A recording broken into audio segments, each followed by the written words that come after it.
सुधीर भाऊ आणि अध्यक्ष महाराज, माझे मंत्री महोदयांना सुधीर भाऊ मनगुट, एक मिनिट मंत्री महोदय. एससी आणि एसटी च्या बाबत मी आदिवासी विकास मंत्री म्हणून समिती गटीचे आंदोलन धर्मांतरित लोकांना परत आणणे आणि त्यांना लाभ देण्यासाठी मी प्रामाणिकपणे जबाबदारी स्वीकारली. एससी आणि एसटी सुधीर भाऊ स्पेसिफिक 3 प्रश्न माननीय मंत्री महोदयांना आहे. थोडक्यात मी तर पहिल्यांदा सन्माननीय सदस्यांचं अभिनंदन करेन. त्यांनी अग्रवाल साहेबांनी एका उत्तम विषयाला वाचा फोडली. माननीय मंत्री महोदयांकडून माझे 3 स्पेसिफिक प्रश्न आहे की याचं बांधकाम कसं होतं, तर विदेशातून पैसा येतो. मागच्या वर्षी अध्यक्ष महाराज साधारणतः 1515 संस्थांना विदेशातून पैसा आला. म्हणून माझा पहिला प्रश्न आहे मंत्री महोदय की विदेशातून महाराष्ट्रातल्या या धर्मांतरण करण्याच्या प्रोत्साहनासाठी जो पैसा येतो या अधिवेशन संपेपर्यंत तुम्ही पटलावर माहिती देणार आहात का? दुसरा प्रश्न अध्यक्ष महाराज, ही जबाबदारी गृह विभागाला दिली असल्याने पोलीस विभागामध्ये कामाचा ताण असतो. दुसरा माझा प्रश्न आहे की असे प्रश्न उपस्थित झाल्यावर तातडीने कार्यवाही करण्यासाठी आपण विशेष विंग स्थापन करणार आहात का? मी फक्त एक आकडा सांगतो. 1951 मध्ये हिंदूंची लोकसंख्या 84.1% होती. 2011 मध्ये 5% कमी झाली, 79.80%. कशामुळे होता अध्यक्ष महाराज? तर मोठ्या प्रमाणावर अशा पद्धतीने विदेशातून पैसा येतो आहे आणि यामध्ये हे धर्मांतरण वेगाने होते आहे आणि या दृष्टीने महाराष्ट्राची लोकसंख्या सुद्धा अध्यक्ष महाराज कमी होते आहे. आणि म्हणून नंबर 1, विदेशातून येणाऱ्या पैशाचा हिशोब महाराष्ट्रात किती आलाय हा तुम्ही देणार आहात का? तक्रारीची गंभीर दखल घेण्यासाठी एक विंग आवश्यक आहे, ती आवश्यक विंग करणार आहात का? आणि तिसरा मुद्दा, या संदर्भात अनेक राज्यांनी कायदे केले आहे, जगात कायदे आहे. म्हणजे मी आता माहिती घेतली, पाकिस्तानामध्ये तर अनुच्छेद 20 नुसार ईशनिंदा आणि धर्मत्याग डायरेक्ट मृत्यूदंड आहे. संयुक्त अरब अमारीत एपॉस्ट्रॉफी मृत्यूदंड. इराण संविधानातील कलम 167 मृत्यूदंड. मी मृत्यूदंड द्या म्हणणार नाही, पण अध्यक्ष महाराज याला काही नियंत्रण करण्यासाठी योजनाबद्ध रीतीने आपण काही करणार आहोत का की अशा पद्धतीने सहज आपण करावं? कारण शेवटचं महात्मा गांधींचं हे अतिशय उत्तम वाक्य आहे, सक्तीने किंवा आमिषाने होणाऱ्या धर्मांतरास माझा तीव्र विरोध आहे. गांधीजी नेहमी सांगत असत की एखाद्या व्यक्तीने दुसरा धर्म स्वीकारण्याऐवजी आपल्या स्वतःच्या धर्मातच अधिक चांगला व्यक्ती बनण्याचा प्रयत्न करावा. म्हणजे प्रत्येक धर्म हा चांगला आहे. प्रेम, अहिंसा, शांतता ह्या धर्माचे जे मूळ तत्व आहे, महात्मा गांधींनी सांगितलं की तुम्ही तुमच्याच धर्मात राहा, उत्तम व्यक्ती बना. माझा माननीय मंत्री महोदयांना प्रश्न आहे की तुम्ही या संदर्भात एक स्पेशल टास्क समिती, कायदा व इतर गोष्टींबद्दल करणार आहात का? आणि विदेशी पैशा संदर्भात पटलावर माहिती देणार आहात का? माननीय अध्यक्ष महोदय, माननीय सुधीरभाऊ मुनगंटीवारजींनी जे 3 विषय या ठिकाणी मांडले, प्रश्न मांडलेले आहेत, तीनही विषय हे जरा प्रचंड या ठिकाणी चौकशी करून करण्याचे आहे. तर विदेशातून येणाऱ्या जो पैसा आहे धर्मांतराकरता तो किती येतो आहे, कुठनं येतो आहे, ते सोर्सेस काय आहे, त्यानंतर ह्या ज्या तक्रारी येतात त्या तक्रारीवर विशेष विंग असली पाहिजे. अनेक राज्यात अनेक देशामध्ये काय काय कायदे आहे त्या कायद्याचा अभ्यास करून आपल्या राज्याने पुढाकार घेतला पाहिजे. सुधीर भाऊ, मी आपल्याला आश्वस्त करतो की मी माननीय मुख्यमंत्री आणि आपण अत्यंत महत्त्वाचे नेते असल्यामुळं आपण सर्व एक या विषयावर मी माननीय मुख्यमंत्र्यांची चर्चा करेल, मंत्रिमंडळाची चर्चा करेल आणि या ठिकाणी या 3ही बाबीवर आपण या राज्यामध्ये पुढच्या काळात धर्मांतरण करण्याची कुणाची हिम्मत होणार नाही असा कायदा आणण्याचा आपण प्रयत्न करू. पडळकर. अध्यक्ष महोदय धन्यवाद. अत्यंत महत्त्वपूर्ण लक्षवेधी सभागृहामध्ये चर्चेला आलेली आहे आणि माननीय महसूल मंत्री महोदय सुद्धा अत्यंत सकारात्मकपणे या चर्चेला उत्तर देत आहेत. मागच्या महिन्यामध्ये सांगलीमध्ये ऋतुजा राजगे नावाची एक विवाहित तरुणी कोविडच्या काळामध्ये 2021ला जेव्हा लॉकडाऊन होतं आणि बाहेर पडता येत नव्हतं, अशा काळामध्ये ऑनलाईन पद्धतीनं जे वधूवर सूचक मंडळ चालवतात यांच्या माध्यमातून ऋतुजा ही वेल एज्युकेटेड मुलगी, MPSCच्या एक्झाम दिलेली मुलगी, तिला एक स्थळ आलं आणि स्थळ आल्याच्या नंतर तिचं लग्न झालं. लग्न झाल्याच्या नंतर जेव्हा ती नांदायला गेली तेव्हा तिच्या लक्षामध्ये आलं की ज्या घरामध्ये तिचं लग्न झालंय ते धर्मांतरित कुटुंब आहे.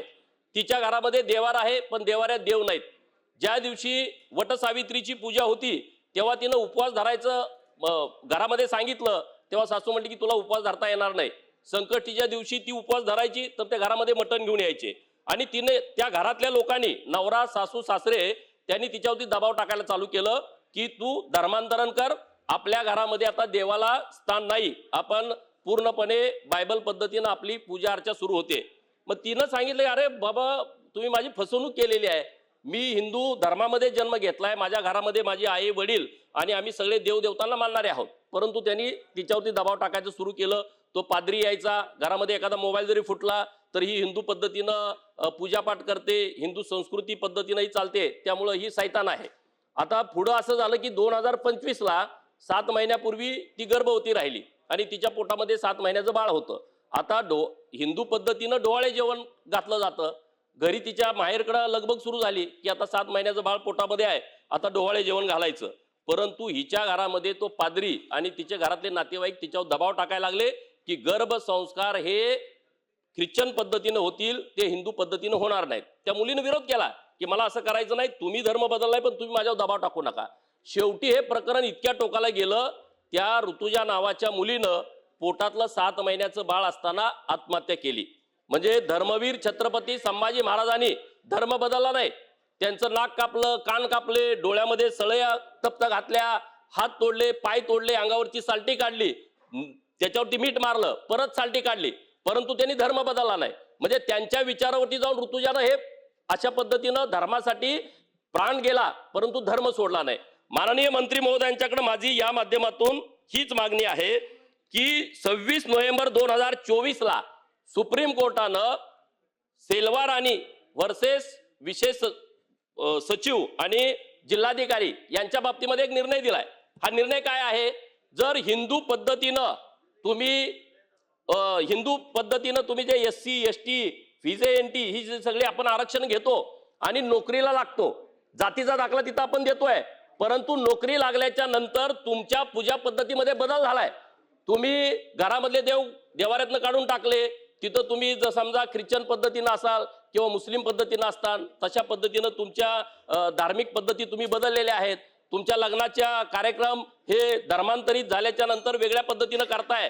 तर सुप्रीम कोर्टाचं म्हणणं असं आहे, जर SC ST VJNT आणि OBCच्या दाखल्याचा वापर करून तुम्ही नोकरीला लागलाय आणि जर तुमच्या पूजा पद्धतीमध्ये बदल झालेला आहे, तुम्ही मेल्यानंतर दफन केलं जात आहे, तर हे जर पुरावे ग्राह्य धरून त्यांना सेवेतून बडतर्फ करण्यात यावं. माझा प्रश्न असा आहे सरकारला की हे सुप्रीम कोर्टाचा जो निर्णय आहे त्या पद्धतीनं महाराष्ट्रातल्या सर्व प्रशासनाला आपण आदेश देणार आहात का? ज्यांनी SC ST OBC आणि VJNTचा दाखला जोडून नोकरी घेतली आणि त्यांनी धर्मांतर केलंय त्यांना बडतर्फ करण्याचे आपण आदेश देणार आहात का? नंबर 1. आणि नंबर 2, आपल्या सगळ्या सरकारी जमिनी आहेत आणि या सरकारी जमीन, गायरान जमीन असेल, महाराष्ट्र शासन असेल, महसूल विभाग असेल, कृषी विभाग असेल, वन खाता असेल, ग्रामविकास खात्याची जमीन असेल, जलसंपदा खात्याची जमीन असेल, आपण या सगळ्या खात्याच्या प्रमुखांना सरकारी जमिनीमध्ये अशा पद्धतीची प्रार्थना स्थळं किती केलेली आहेत याची यादी येत्या 15 दिवसामध्ये काढण्याची आपण सूचना देणार आहात का? नंबर 2. नंबर 3, जर या सरकारी जमिनीमध्ये अशा पद्धतीची प्रार्थना स्थळं निर्माण केली असतील तर ती किती दिवसामध्ये आपण पाडून टाकणार? आणि नंबर 4, या महाराष्ट्रामध्ये धर्मांतराच्या बाबतीमध्ये कडक कायदा येण्याची आवश्यकता आहे, तो किती दिवसामध्ये येणार? लव्ह जिहादच्या बाबतीमध्ये कायदा कधी येणार हे माननीय मंत्री महोदयांनी सांगावं. नाही माननीय अध्यक्ष महोदय, लक्षवेधीचा स्कोप जो आहे ना तो नंदुरबारवरून निघाला. एका चर्चच्या बांधकामामध्ये अनधिकृत झाले संघात गेला त्यावरनं निघाला. पण गोपीचंद पडळकरजींनी सभागृहाला अत्यंत महत्वाची माहिती दिली आहे. पहिली ज्यांनी ती घटना ज्यांनी मांडली आपल्या समोर त्याबद्दल माननीय मुख्यमंत्र्याकडनं त्याची चौकशी आपण करू. उच्चस्तरीय चौकशी माननीय मुख्यमंत्र्याकडनं आपण लावून घेऊ. दुसरं धर्मांतरणाबद्दल मी सांगितलं, सुधीर भाऊनी त्या ठिकाणी मांडलं, संजय कुटेनीजींनी मांडलं आहे. त्याबद्दलही सुद्धा मी माननीय मुख्यमंत्री चर्चा करून यावर कडक कायदा कसा असला पाहिजे, राज्याचे इतर देशातले कायदे काय वगैरे याचा अभ्यास करू. तिसरं जे धार्मिक स्थळाबद्दल त्यांनी सांगितलं 5 मे 2011 आणि जो दुसरा नियम आहे, दुसरा आपला शासन आदेश आहे 7 मे 2018 धार्मिक स्थळाबद्दलचा, त्याबद्दलची चौकशी 15 दिवसात नाही होणार, पण 6 महिने वेळेच्या करता मागितला की थोडा धार्मिक स्थळ पाळताना किंवा त्या ठिकाणी त्याचं सर्वेक्षण करताना काही नियम आहे, सुप्रीम कोर्टाचे काही निकाल आहे. 6 महिन्यामध्ये याचं जे अनाधिकृत झाल्याचं सर्वेक्षण करू. आणि चौथं, जे आता नंदुरबारमध्ये जो अनुप अग्रवालचा प्रश्न आहे, जे अवैध चर्च निर्माण झाले आहे ते मात्र तातडीने ते चर्च अवैध पद्धतीचे किंवा परवानगी न घेता 2011 प्रमाणे किंवा या त्या ठिकाणी 7 मे 18 प्रमाणे ते आपण काढून टाकणार आहोत. गोपीचंदजींनी सांगितलेल्या 4ही प्रश्नाला या ठिकाणी उत्तर थोडा त्याला काळ लागेल, थोडा त्याला वेळ लागेल, पण 4ही प्रश्नाला सरकारची भूमिका होय आहे. शंकर जगताप. धन्यवाद अध्यक्ष महोदय. धर्मांतराच्या बाबतीत माझाही असाच एक पिंपरी चिंचवड महानगरपालिकेच्या हद्दीमध्ये शंकर जगताप. काळेवाडी या ठिकाणी जीजस इज लॉर्ड या नावाने चर्च चालू आहे आणि अशा प्रकारच्या अनधिकृत चिंचवड मतदारसंघ किंबहुना पिंपरी चिंचवडमध्ये बरेच चर्च हे अनधिकृतपणे चालू आहे. प्रशासनाला वेळोवेळी आम्ही अर्ज करून त्यांना माहिती देऊनही त्याच्यावर कारवाई झालेली नाहीये. मंत्री महोदयांना एकच विनंती आहे की ह्या सगळ्या चर्चवर, ह्या अनधिकृत चर्चवर कधीपर्यंत कारवाई होईल. धन्यवाद. अनधिकृत चर्चवर आपण तातडीनं कारवाई करू.